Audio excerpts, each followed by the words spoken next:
Le damos la bienvenida una vez más a su programa Perspectiva Sociológica, con ustedes José Clemente Lazo, director del Departamento de Sociología, y hoy nos acompaña el profesor Edgardo Aguilar del Departamento de Español, un profesor especialista en análisis del discurso. Le hemos pedido el favor al profesor que regrese, ya anteriormente ha estado con nosotros, hoy nos va a apoyar. Definitivamente estamos en viernes de carnaval, hombre, viernes de carnaval. Edgardo, ¿qué opinas sobre eso? Creo que es un viernes de lectura sobre todo, y creo que personalmente estos viernes los aprovecho para leer y conseguir libros nuevos. Bueno, definitivamente mucha gente en este país, nuestros miles y miles de oyentes dirían que está aburrido con los temas de carnaval. Estamos en modo carnaval, hoy es 28 de febrero, vamos a estar trabajando diferentes temas el día de hoy, principalmente lo que nos alimenta generalmente en los comentarios siempre es la conferencia de prensa de nuestro presidente José Raúl Mulino. No tenemos nada en contra del presidente, al contrario, pero él es el que dicta la política general del país y por lo tanto al dictar la política general del país tenemos que hacer los comentarios respectivos sobre lo que se está haciendo. Hoy precisamente estamos estrenando, Edgardo, celular. Hemos pedido a todos nuestros miles y miles de oyentes que puedan participar directamente escribiendo al WhatsApp 6652-9048, 6652-9048 para sus opiniones en vivo en este programa Perspectiva Sociológica. Así que vamos a estar leyendo sus comentarios y analizando las opiniones que ustedes nos puedan dar de las diferentes temáticas que vamos a estar tocando. Hay diferentes cosas de las que tenemos que hablar. También les pido que nos sigan en las redes sociales del Departamento de Sociología, Sociología UP en todas las redes. Tenemos Sociología UP YouTube, Sociología UP Facebook, Instagram, Twitter y también TikTok, para que puedan ver los contenidos que estamos desarrollando dentro del Departamento de Sociología y demás informaciones referentes al ámbito académico del quehacer sociológico en el país. También queremos extender, felicitar que estamos próximamente a iniciar el primer semestre de este año. La Escuela de Sociología ha hecho este año un análisis importante sobre los estudiantes que están entrando a la carrera de Sociología. Nosotros tenemos muchísimas esperanzas de esta nueva generación, que hemos hecho una selección importante de estos estudiantes para la formación al más alto nivel posible de nuestros estudiantes. Así que estamos por iniciar la carrera de este año en la carrera de Sociología. Por supuesto, invitamos a todos nuestros oyentes a que analicen la posibilidad de que sus hijos, sus familiares o ustedes mismos puedan estudiar la carrera de Sociología, porque definitivamente el escenario político nacional e internacional nos dice que se necesita de manera urgente la formación de sociólogos del más alto nivel para que podamos dar las alternativas necesarias y ojalá lleguen los gobiernos y se apropien de ese conocimiento científico que estamos produciendo al más alto nivel en la Universidad de Panamá. Como siempre, también doy algunas otras informaciones que están vinculadas al quehacer sociológico. El Departamento de Sociología está adelantando acuerdos con instituciones como Saneamiento Panamá, como el Observatorio de Crisis Humanitaria y Migración de Canadá. También hemos adelantado las conversaciones con el Instituto Panameño de Habilitación Especial, en donde nosotros estamos proponiendo estos acuerdos de colaboración que permitan precisamente tener a sociólogos dentro de estas instituciones para efectivamente dar los aportes respectivos del conocimiento científico que podamos estar generando. También queremos felicitar al Departamento de Sociología de la Universidad Autónoma de Chiriquí, de la UNACHI, que ayer estrenó Centro de Estudios Sociológicos. Nosotros pensamos que es importantísimo este adelanto que ha hecho la UNACHI, precisamente porque se hace necesaria la participación de los sociólogos en la explicación de los fenómenos de la realidad social. Esto nosotros también en la unidad de investigación del Departamento de Sociología esperamos estar colaborando con este centro de investigaciones para, hacer estudios nacionales en el tema sociológico y una colaboración muy importante entre otra universidad pública que enseña sociología en este país.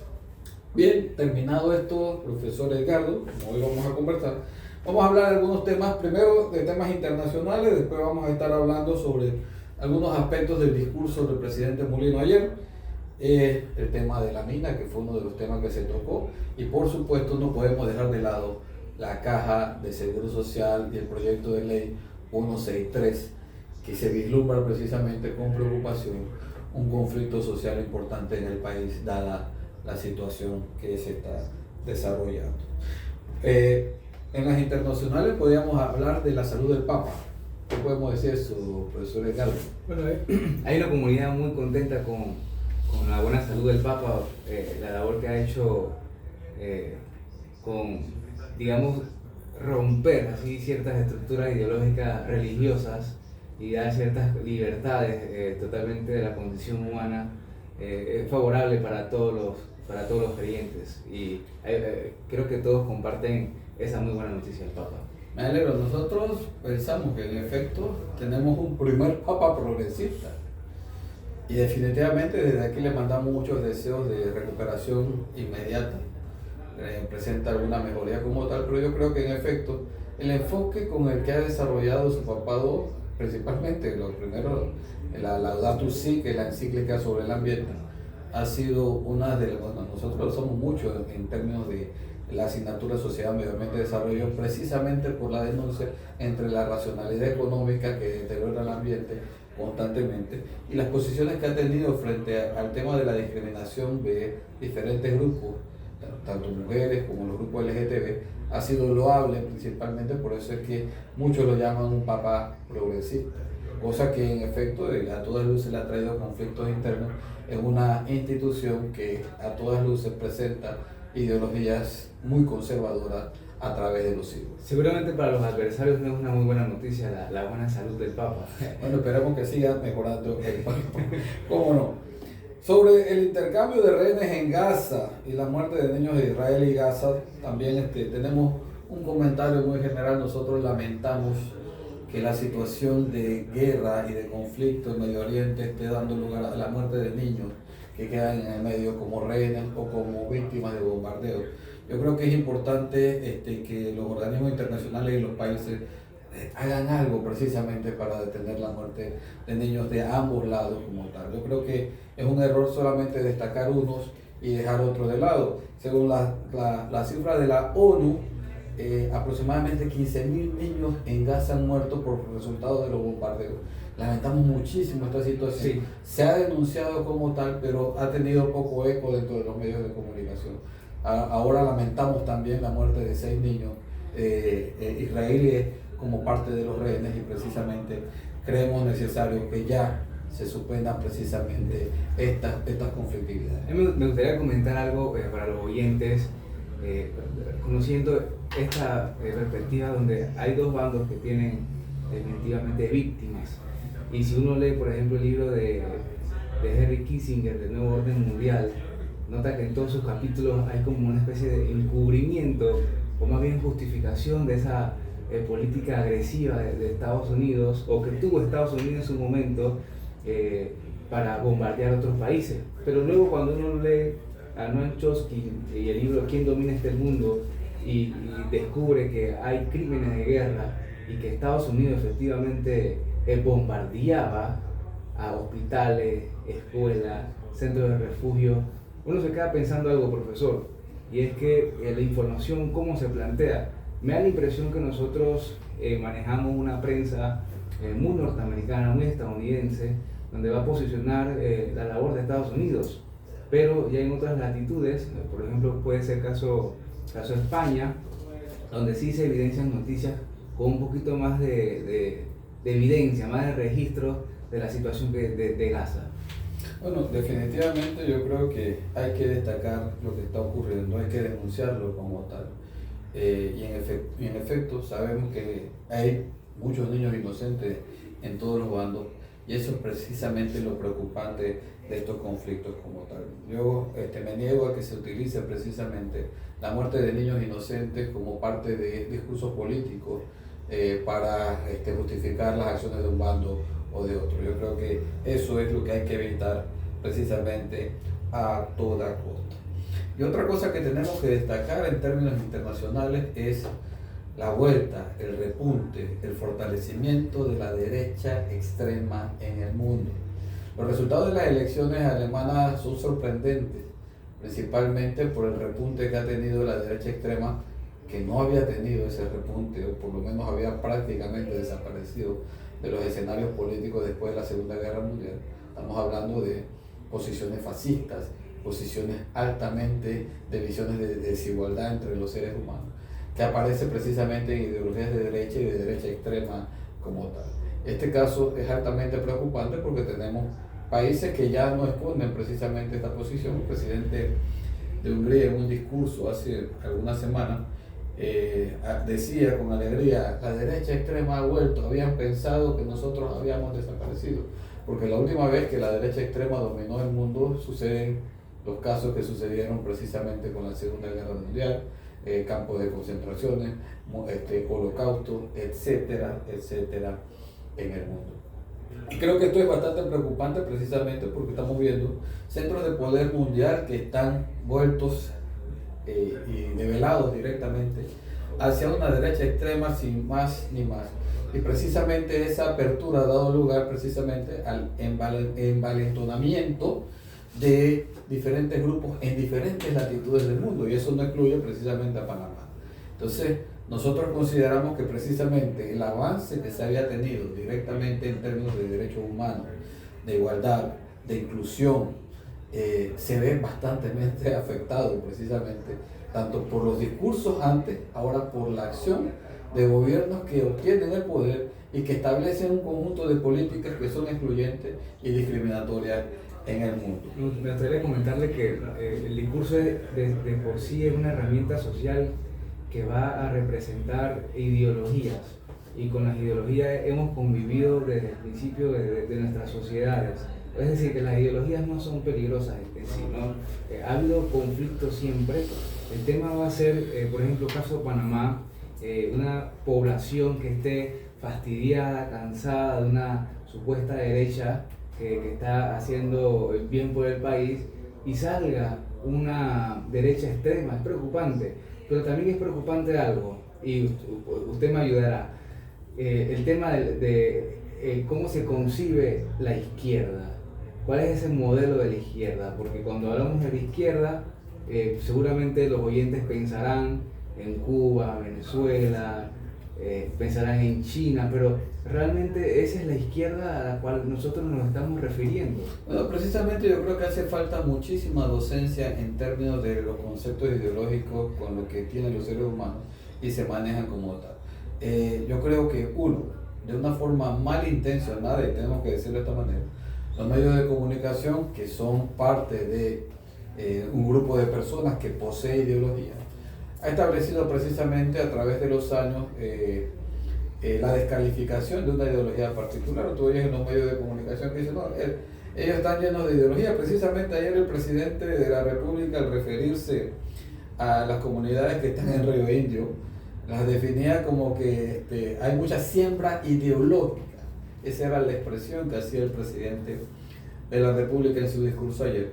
Y cuando él habla de siembra ideológica como discurso como tal, trata de hacer entender que cuando se habla de ideología, se habla de ideología de izquierda, sumado a la acumulación del mensaje del discurso a través de los medios de comunicación por año, establece: no, ideología es izquierda, por lo tanto izquierda es malo.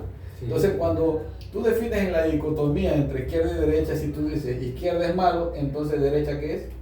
Bueno. Sí, entonces, y la gente queda el mensaje en el discurso como tal, lo alimenta de esta manera y puede estar reproduciendo, ¿no? Porque ellos son de ideología, como si hubiera una sola, como si tener ideología fuera malo primero, y como si segundo, que la ideología izquierda es mala porque la derecha entonces es buena. Y esto los medios de comunicación lo han reproducido por años y años, y los discursos aparecen constantemente. Hoy vamos a hablar un poquito de eso, ahora cuando hablemos del tema de la Caja de Seguro Social. Vale, quiero comentar algo que me parece relevante, por ejemplo, de quiénes son los que manejan el discurso y quiénes tienen acceso a esos espacios. Como muy bien lo comentaba usted, que son los medios de comunicación, que el presidente comenta, es decir, que son espacios que le llegan a muchos oyentes por muchos días, en diferentes momentos, pero cuando llega el momento de presentar ese modelo de una izquierda totalmente contraria a la idea de Cuba, Venezuela, por ejemplo, ¿no? Bueno, pero es que hay diferentes, o sea, hay Sí, diferentes sí. posiciones dentro de una ideología como tal.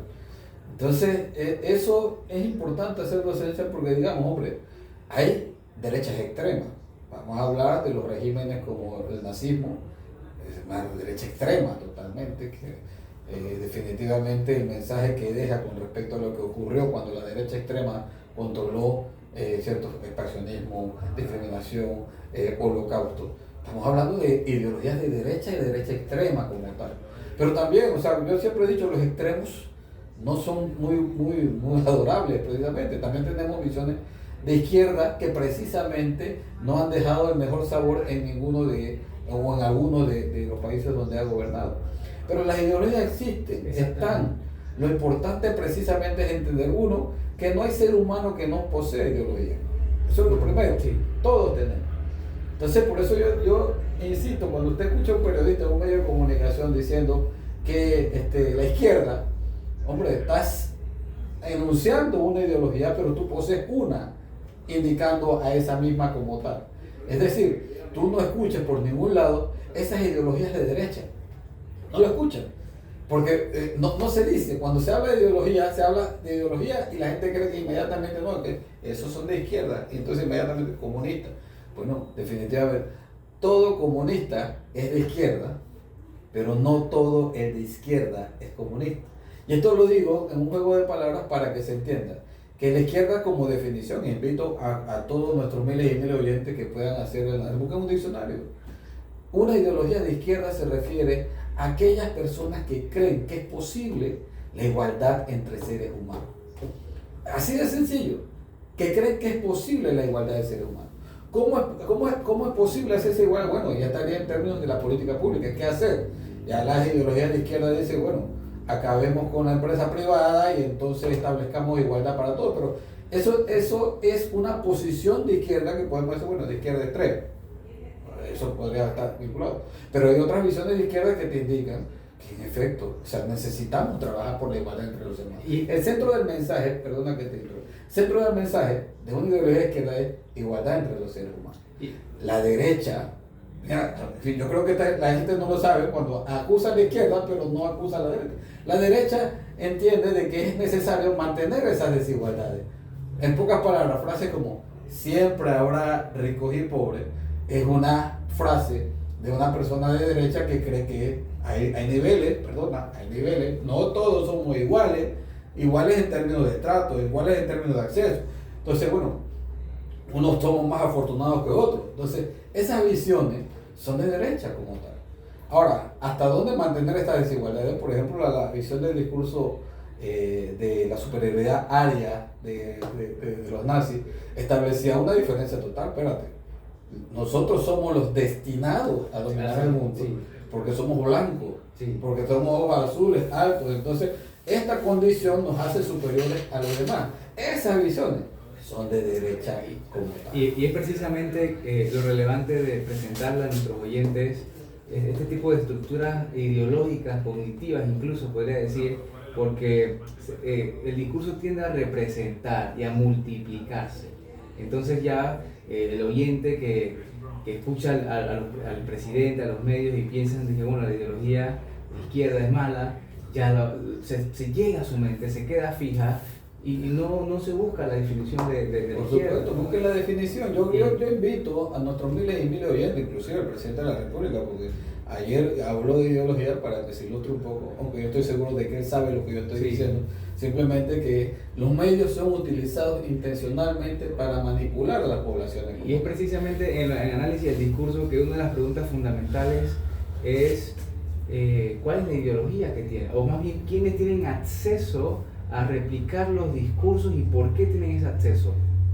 Porque allí comienza ya un estudio de, bueno, este es el perfil, pertenece a tal ideología, ha tenido estas experiencias y va a representar en su actividad política una ideología. Así es.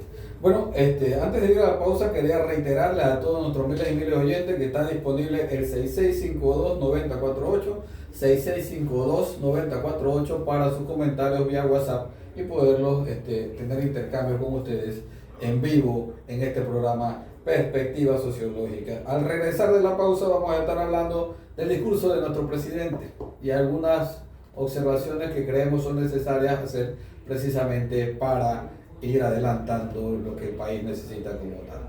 En un minuto regresamos. Estamos de vuelta con su programa Perspectiva Sociológica, hoy analizando diferentes temáticas nacionales e internacionales. Nos acompaña el profesor Edgardo Aguilar, que muy gustosamente aceptó hablar con nosotros el día de hoy, precisamente porque nuestros invitados todos se fueron al carnavalear y entonces, por supuesto, todos me decían, no voy viajando, hoy es viernes, así que no todos se quedan leyendo, profesor Edgardo, como usted en su intelectualidad se queda leyendo. Otros se les gusta la mojadera y estos asuntos, y vamos a estar tocando eso quizás al final para darle un mensaje quizás a la población con respecto a un poquito de control, porque todos los esperamos de que estemos de vuelta el día jueves para las labores respectivas.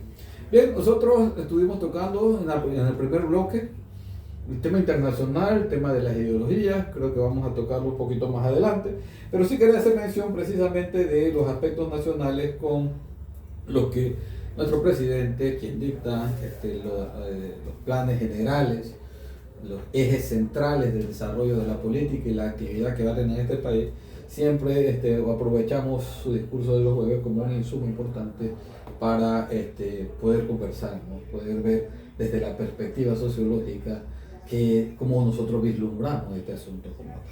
En efecto, él estuvo hablando, un punto importante que dijo fue la necesidad de formación de médicos y otros profesionales vinculados a la salud para mejorar las condiciones de la población con respecto al tema de salud. Además, digo, se necesita, así lo digo, se necesitan más médicos. Y después, no solo médicos, enfermeras, radiólogos y todos los vinculados.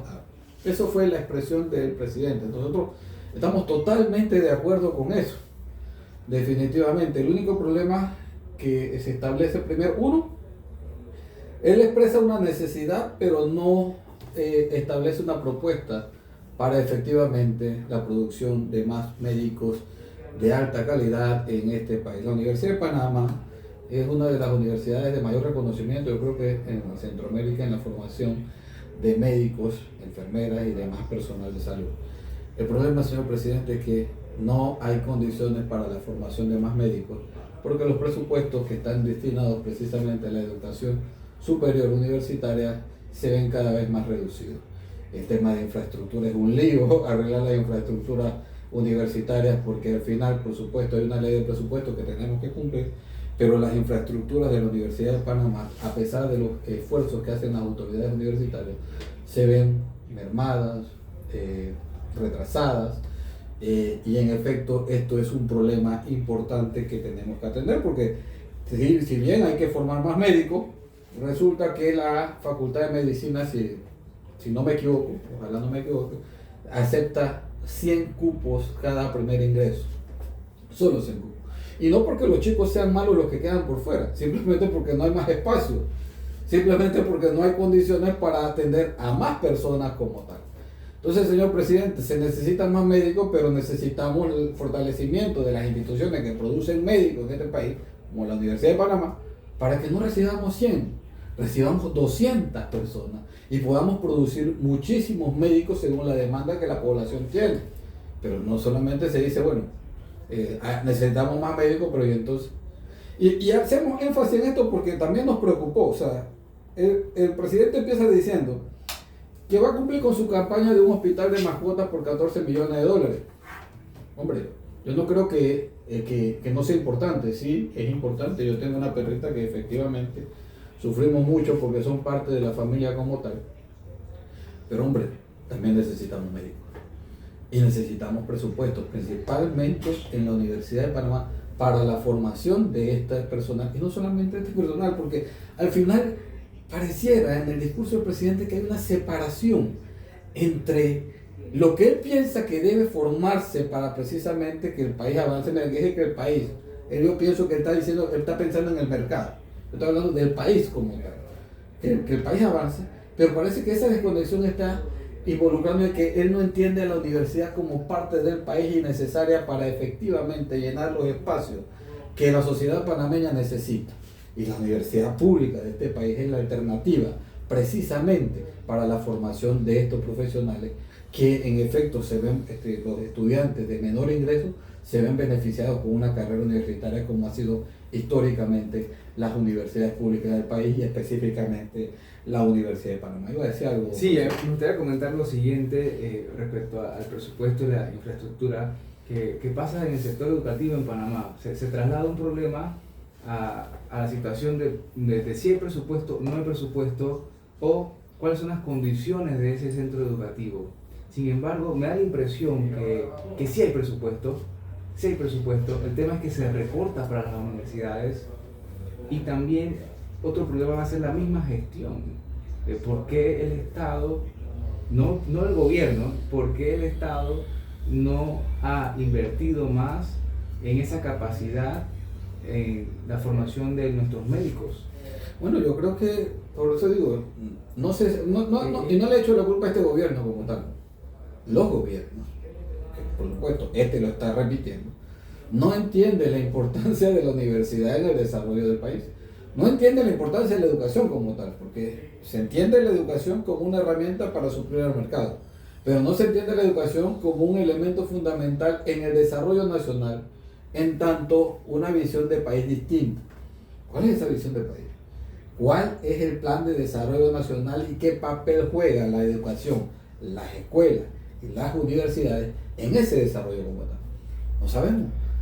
A mí me preocupa fundamentalmente que el presidente se excuse con manifestar que él llegó a expresar que había la necesidad de tener más médicos en Panamá, y efectivamente, como usted lo menciona, de no presentar una propuesta real, consecuente a la realidad, ¿no? Quizás se pueda escudar en 4 o 3 años diciendo, bueno, yo decía que había necesidad, pero nadie me hizo caso. No, pero es que tú no, usted que es experto en discurso, ¿sabes? Que el discurso es vacío si no hay una acción que está detrás de ese discurso como tal. Precisamente un discurso muestra una posibilidad de acción, y yo espero que si la preocupación es real en términos de que necesitamos más médicos, hombre, eso debe seguir una acción que determine quiénes producen los mejores médicos en este país. Y cuando digo los mejores médicos, estoy haciendo alusión al dato que salió hace algunas semanas con respecto al tema de la tasa de aprobación del examen de certificación básica del médico. Oye, esto fue interesantísimo verlo. Y vemos precisamente que las 2 universidades públicas de este país presentan altos porcentajes de aprobación en ese examen médico. La Universidad de Panamá tiene una tasa de aprobación del 95%. Un poco más de 9 de cada 10 personas que pasan por la escuela de medicina de la Universidad de Panamá aprueban el examen sin ningún problema. Eso te está diciendo que, hombre, la Universidad de Panamá, a pesar de las condiciones de infraestructura, de la condición de falta de insumos, estamos formando los mejores médicos de este país y cuidado de la región centroamericana. Entonces, tenemos una universidad que trabaja con las uñas, que trabaja con lo que no tiene y está formando personas a alto nivel. ¿Por qué no apoyarla? Tenemos la UNACHI, que presenta una tasa de 70%, o sea, 7 de cada 10 egresados de la Escuela de Medicina de la UNACHI pasan el examen de certificación básica de medicina. O sea, tenemos esas 2 universidades públicas formando médicos con una buena calidad, frente a un conjunto de universidades privadas que también están formando médicos, pero según los datos que tenemos, están teniendo tasas de aprobación. Por ejemplo, la Columbus, 38%.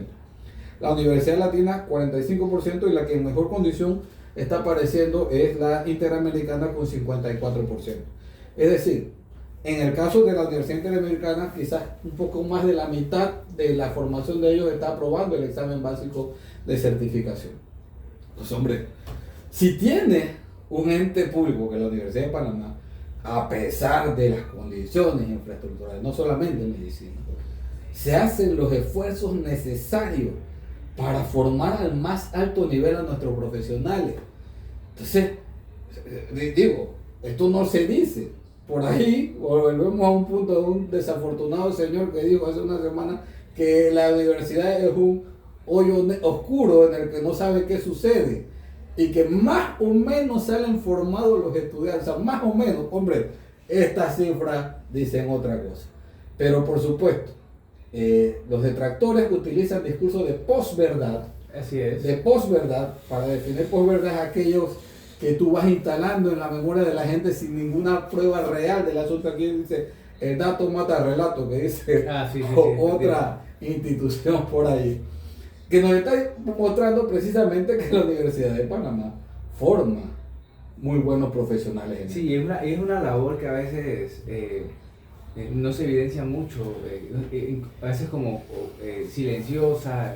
Los chicos van a hacer su examen, lo aprueban, pero no es que salen los medios de comunicación, y lamentamos que no se tomen estos dos indicadores, estas dos instituciones, como para intervenir y fomentar una mejor propuesta para el incremento de médicos en el país. Y sobre todo también creo que el principal problema va a ser sobre todo la gestión, esta gestión política, administrativa, de superar ciertos, por ejemplo, temas de contrataciones, de traslado de partidas, es decir, que se haga más fácil la gestión de, por ejemplo, de construir un nuevo edificio, de hacer una gran escuela en medicina, para que esté la capacidad de 200 estudiantes y quizás 300.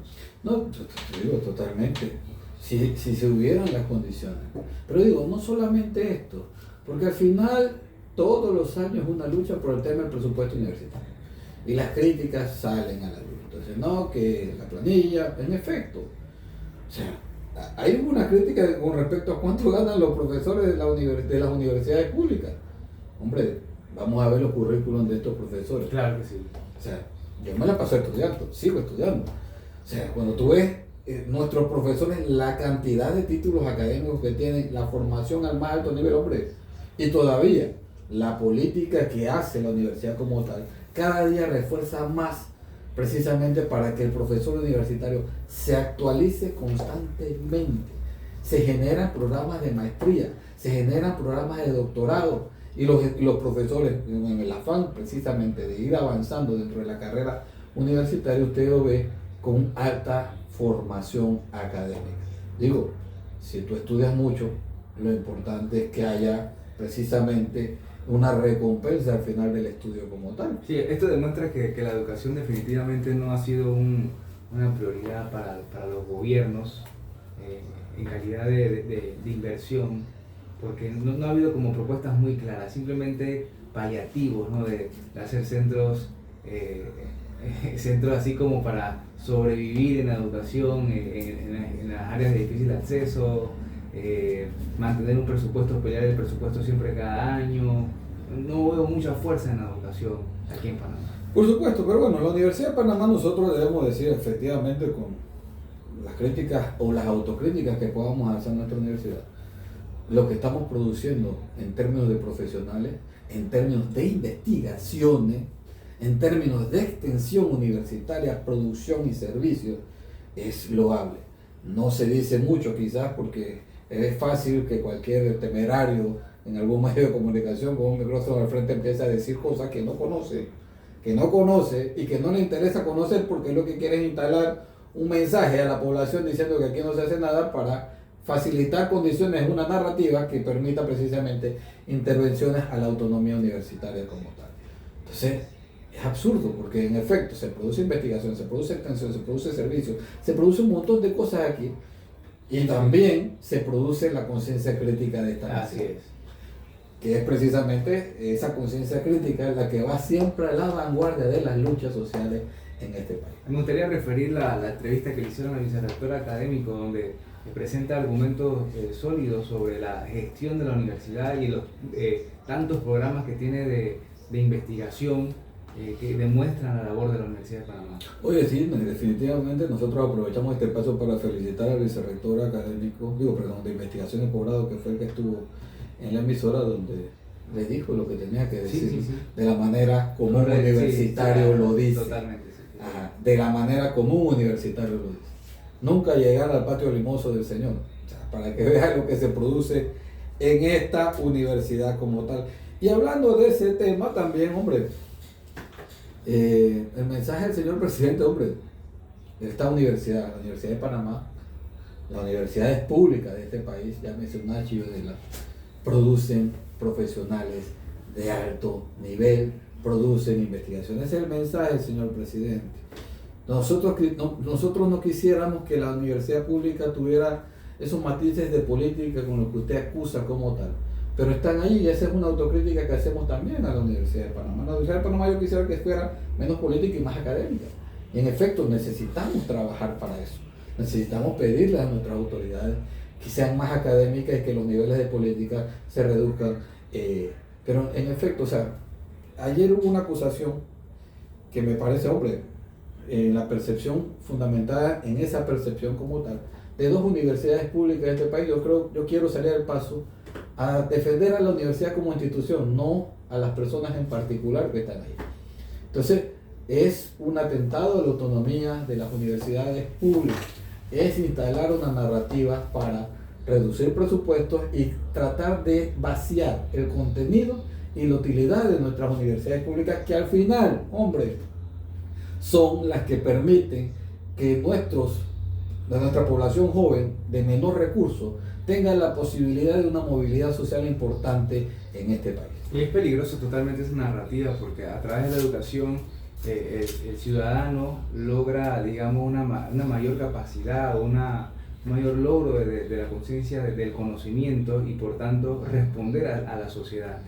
Y concuerdo con usted en no, digamos, en defender la institución, así como el concepto universidad, ¿no? que debe mantenerse, y eso nos abre un espacio para una autorreflexión de pensar de qué estamos haciendo como universidad y buscar la academia, buscar esos proyectos de investigación y producir, y sobre todo también, profesor, me da la impresión de comenzar a divulgar un poquito más lo que hacemos, para que la sociedad vea precisamente esta labor de formar estos profesionales, y que seguramente sabemos la función de la educación es formar ciudadanos que hagan un impacto social en su conocimiento, en su especialidad, que haga ese impacto en la sociedad, que le sirva a la sociedad, que funcione en sociedad.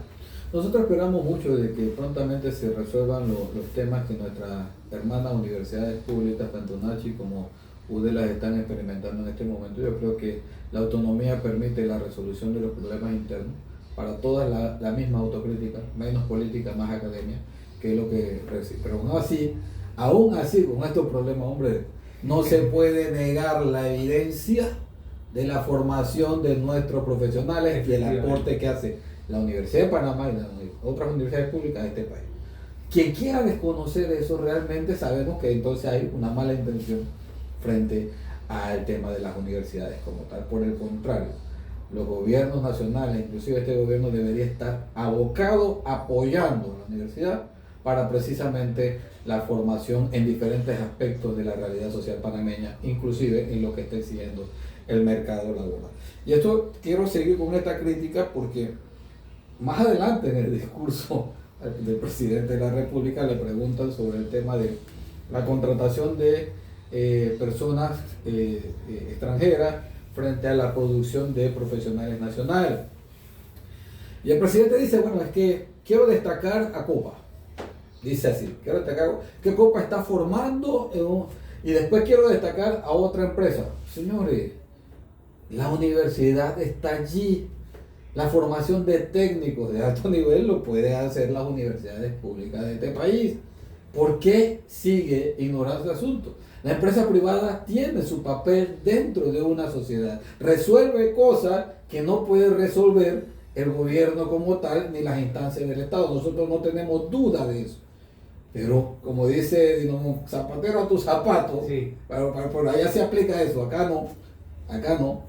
Los zapateros aquí en la formación académica de Marto son las universidades. Hay que estar pendiente de esa representación cognitiva del señor presidente, porque nos hace pensar de qué forma está viendo a la universidad, o a las universidades más bien. ¿De qué forma la está viendo? ¿La está viendo como un ente totalmente excluido de la sociedad, o de ciudadanos que piensan, que protestan, de profesionales que exigen, que tienen lo que usted decía al principio? Aparte de la formación académica, también es crear conciencia crítica, claro, ¿no? Una conciencia consecuente con la realidad. Entonces yo le diría a los oyentes que estemos pendientes de cómo es esa representación cognitiva del señor presidente para ver cuando se refiere a las universidades, de qué forma lo está haciendo y con quién está comparando a las universidades. Es que te digo una cosa, el pensamiento crítico asusta a quienes gobiernan, porque si tú tienes una población que formas de manera crítica y pensante, vas a tener autoridades que van a enfrentar a las críticas de esa gente como tal. Entonces yo prefiero olvidarme de esto, tratar de vaciar ese mensaje crítico como tal y producir personas para el mercado donde puedas consumir y no preguntar. Claro. Ya, entonces, por supuesto, el pensamiento crítico es lo que te va a decir, espérate, eso no, me parece que eso no es por allí, es por allí. Al principio parece una posición totalmente de mercado, de capitalismo, ¿no? Buscando siempre ese factor económico. Hay que tener pendiente esa situación con el señor presidente. Bien, quedan más o menos 10 minutos del programa, así que vamos a tocar rápidamente algunos temas que nos quedan. Por ejemplo, el discurso del presidente. Viene la mina nuevamente, ha hecho énfasis de que parte de lo que sufrimos hoy en el país es por el cierre de la mina. O sea, no hay alternativa. Panamá se va a hundir si no abrimos la mina. Ese es el mensaje al final. También el ministro de Ambiente dice, tú sabes que yo no quiero la mina, tú sabes que yo no quiero, pero está ahí, pues, el hueco está allí. Entonces, a mí me parece absurdo porque cuando tú sales en un medio de comunicación hablando de esta cosa y la población pensante, porque parece que manipulan el asunto porque creen que hay gente que no tiene la capacidad de ver lo que está sucediendo. Entonces, tú ves esta cosa y te sabes que están jugando con la inteligencia de la gente, hombre. Así es. O sea, ¿cómo tú me vas a venir con ese discurso? O sea, era como las bases militares. Se van las bases militares, se acabó Panamá. Ahora, si no abrimos la mina, se acabó Panamá. Y estoy preocupado. Oye, no tiene, en ese gobierno no hay una capacidad de personas de planificar a mediano y largo plazo el reemplazo precisamente de lo que pudo haber producido la mina, que perdón, 5% en empleo, digo 5% del Producto Interno Bruto según lo que dice la ley, pero resulta que estuvo funcionando un poco más de 20 años sin darle un real a este país. Totalmente, sí. O sea, y sin contrato. Y se llevó quién sabe cuántos miles de millones en material sin darle un real al país. Sí. Y digo, esto hay que recordarlo, porque la manipulación como entonces, sucede una cosa como esa. Y al final estamos hablando, bueno, es que nos necesitamos que vuelva. Entonces, estos son temas que uno queda pensando y después dice que uno, o sea, escuchan y dirán que yo soy un izquierdista radical. No, yo estoy hablando de cosas que ni siquiera van allá más, no estoy llegando a la perspectiva sociológica, es sentido común. Sí. Sentido común como tal. Entonces, te dicen esta cosa y le dicen esto a la población como tal, y digo, pretende que la gente que piense que este país no reaccione. Y debemos tener mucho cuidado porque recordemos que cuando comenzó el tema de la mina de segundo contrato, el ministro de Comercio e Industria en su momento dijo que la mina podría contribuir a la caja de seguro social. Claro, era amarrártelo. ¿Qué sucedió después en unos años, en 2 años posteriores? El tema de la nueva contratación, ¿no? Tratando de solventar el tema de la caja de seguro social. Era amarrártelo para callar a la gente. E inició así, discursivamente inició así. Cuidado, oyente, a la población en general, de pensar que la mina va a ser ese ayudador al problema de la caja de seguro social. Mucho cuidado. No, porque ese es como los chances casados. Sí. Te lo casan uno con el otro para decir, pues esa era la idea, ¿no?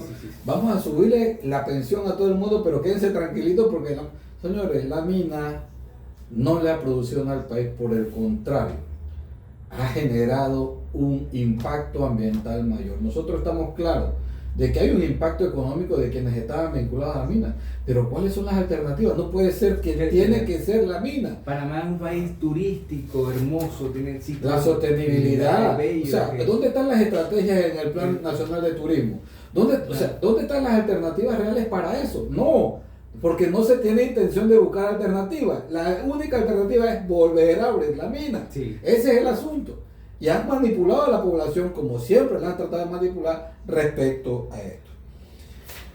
Bueno, faltan algunos pequeños minutos antes de terminar. Si quería referirme al tema de la Caja de Seguro Social, hombre, que no lo hemos tocado hoy, que también está dentro de la palestra pública. Se ha anunciado precisamente que no va a haber votación el día de hoy, sino hasta el jueves 6. Ya se terminó la discusión del segundo bloque. Y en efecto ha pasado lo que hemos venido denunciando en este programa. Uno, hay 3 elementos que han sido criticados precisamente como alternativas que deterioran la condición de las jubilaciones hoy. La primera, por supuesto, era la edad de jubilación. La segunda era el tema de las cuentas individuales. Y la tercera era el traslado de los recursos de la Caja de Seguro Social a la banca privada como tal. En pocas palabras, privatización de los fondos como tal. Muchos medios de comunicación han salido y nuevamente entra el tema del discurso ideológico en los medios de comunicación. El domingo pasado había un periodista, que no voy a decir el nombre aquí precisamente, en donde trataba de activar ese miedo con el que la población se maneja. Primero, tienes una población que la está manipulando a través del miedo con respecto al tema ideológico, para efectos de activar una población y que la población acepte cualquier cosa que el gobierno nacional y una élite económica le propone. Porque cualquier cosa que propone la élite económica, si tú dices lo contrario, entonces te tildan ¿de qué? De izquierda, de comunista, de Venezuela, de Cuba. Sí, verdad. Entonces, ese discurso, usted lo va a escuchar todos los medios. Yo quiero hacerle creer a usted que lo que la élite económica de este país es lo que tiene que ir, porque no hay otra. Porque cualquier otra, entonces, izquierda, comunista, Cuba, Venezuela. Eso, y tratan, porque eso se llama manipulación mediática, tratan de manipular a la población para que acepte cualquier cosa a través del miedo, ¿ya? A través de la necesidad como tal. Si tienes grandes cantidades de población excluida económicamente, tú tratas de manipularla en términos de, ¿te acuerdas? Machen. Sí, efectivamente. Porque el Machen fue lo que hizo que el presidente tuviera hoy ahí, cosa que efectivamente todavía no se ve, y puedo pensar con los discursos que él dice que eso pronto, si es que va a ocurrir, no va a ocurrir.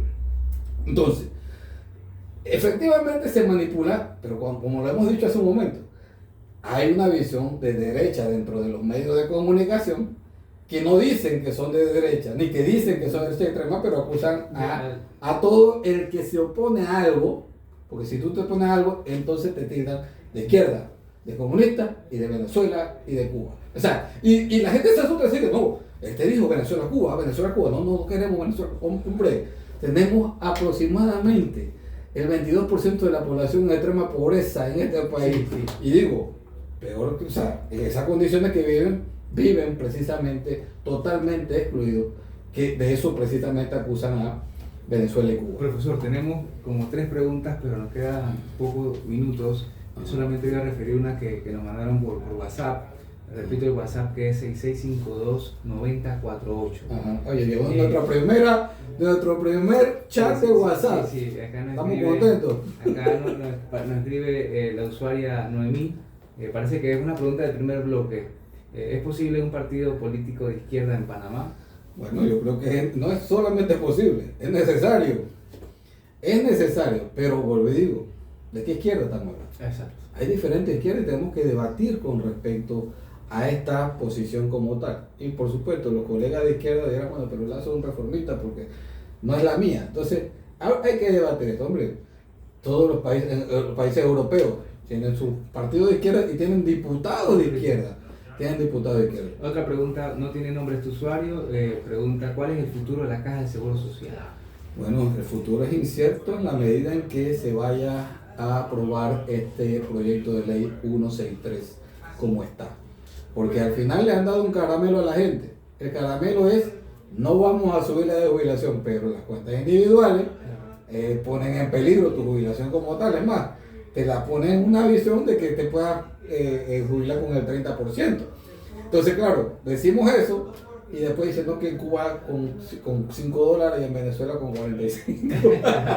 Sí, ¿verdad? Claro, entonces no, aprueba esto porque si no te va a pasar como Cuba y Venezuela. Sí, Entonces, sí, sí. ese es el asunto. Entonces yo estoy convencido de que la población es más inteligente de lo que ellos creen. Es más inteligente de lo que ellos creen. Y precisamente lo que hace falta es participación de organización para resistir estas cosas. Hombre, nadie ha dicho por qué la propuesta del movimiento social de la vuelta al sistema solidario no es posible. Nadie lo ha dicho. Entonces, bueno, pero si dicen que no es posible, bueno, hagan un foro y desmientan por qué no es posible volver al sistema solidario. A mí me da la impresión de que definitivamente se esconde mucha información y hay cierto desprestigio a cómo el ciudadano piensa, ¿no? Porque definitivamente podemos ubicar estas situaciones, estas debilidades que tiene. Yo creo profundamente en el sistema solidario y en los valores de igualdad, de derechos, y no se pinta un escenario tan trágico como el que está. Oye, mira, te voy a decir una cosa, un poquito de eso para ir terminando. O sea, de manera decepcionante, podemos decir que esos diputados de Vamos, que generaron mucha esperanza en la población, están sacando su verdadera cara como tal, ¿no? Y su verdadero elemento ideológico detrás de esto, derechas y derechas extremas ahí. Pero necesito rescatar precisamente a uno que otro diputado que, por un lado, me sorprende la posición de Cristiano. Hombre, es una posición loable en términos del seguro social, no puedo decir de otros temas. En este caso, la caja de seguro social. Pero también quiero destacar a la diputada, la única diputada que tuvo el Partido Popular, que no recuerdo el nombre, y a la diputada Walkiria Chandler. Se han fajado, han expresado lo que la visión popular está, han hecho evidente, sí, y han hecho evidente las élites que han controlado esto y que en efecto han puesto en la posición que está la caja de seguro social hoy. Entonces, y son las mismas élites que pretenden hoy salvarla apropiándose de los recursos. Sí, totalmente. Entonces, han pelechado de la plata del pueblo y van a pelechar todavía aún más. Bien, con esto yo creo que terminamos por el día de hoy. Los esperamos el próximo viernes después de carnaval. Ojalá todo les vaya bien. Un mensaje a todos los que van a carnavalear, a diferencia del profesor Edgardo que dice que va a leer. Así que a los que van a carnavalear, por favor, con cuidado. Esperamos que regresen con bien, disfruten con el control necesario. Cuando maneje no tome, y si va a tomar, por favor, ponga a un conductor designado que pueda garantizar de que todos estén a salvo. Queremos que la población no sufra estos carnavales y que en efecto todos estemos de vuelta el próximo jueves aquí a nuestras labores y a seguir luchando porque este país sea diferente y para toda la población, no para una élite particular. Saludos, nos escuchamos el próximo viernes.